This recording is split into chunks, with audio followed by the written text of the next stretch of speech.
Ronald, thank you. Bathabile Dlamini's time as Social Development Minister was characterised by scandal and controversy. Her leadership created a crisis that almost collapsed our social grant system.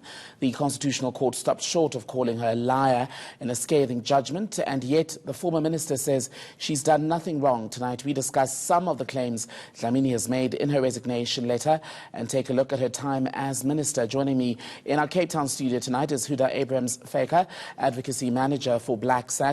Huda, very good evening to you. Thank you for your time. So Bathabile Dlamini, in her latest interview that she did with the Joburg-based 702 radio station, says she's been violated in the worst possible way over the social grants debacle and the CPS contract. But I'd imagine you disagree.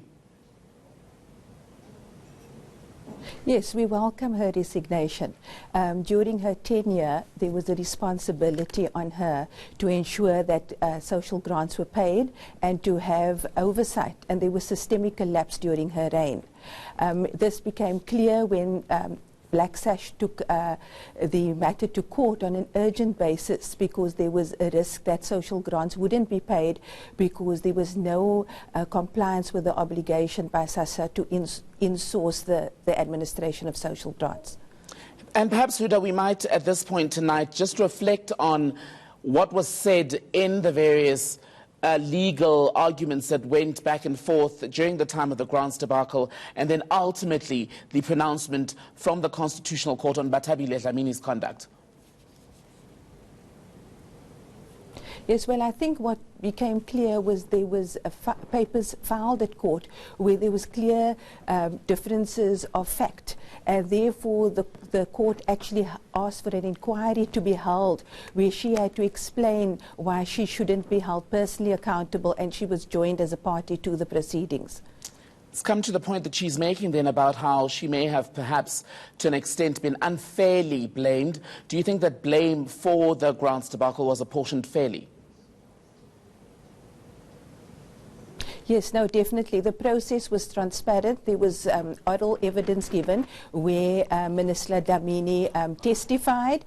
The court found it to be evasive in that testimony, and the written documentation that was filed was pointed in the direction that she was personally responsible, and that was the finding by Judge Knopi in the proceedings, and even led to an inquiry that she be investigated by the National Prosecuting Authority, which is currently taking place.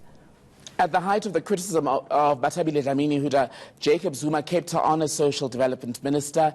Cyril Ramaphosa came in as president last year. He moved her to the presidency, but still kept her in cabinet. Do you think that both men have taken enough responsibility for her wrecking ball effect, if you can put it that way, in government? Well, as a political head, she had a responsibility as minister to ensure that the rights were protected of South Africans in terms of the oath that she took. And she fell dismally because that was proved where social grants were at risk with the CPS contract.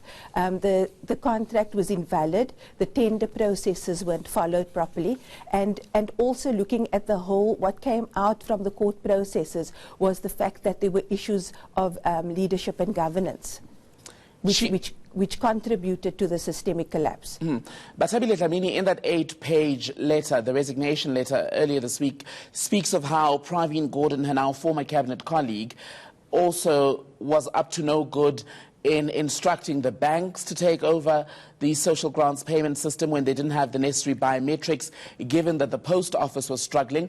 Is she right to say that Minister Gordhan should shoulder some responsibility of that dark period?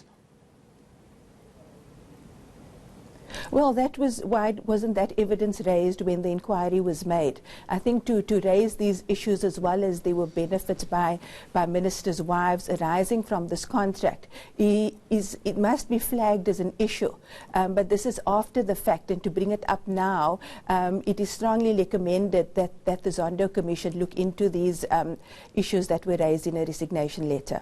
Very briefly, in 30 seconds, as we reflect tonight, do you think that lobby groups and NGOs in their fight with the minister perhaps played into ANC factional battles?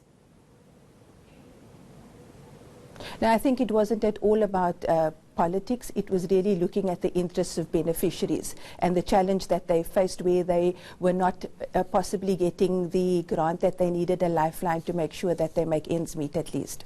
Huda, thank you. That's our show tonight. Huda speaking to us from Cape Town. Their news is next.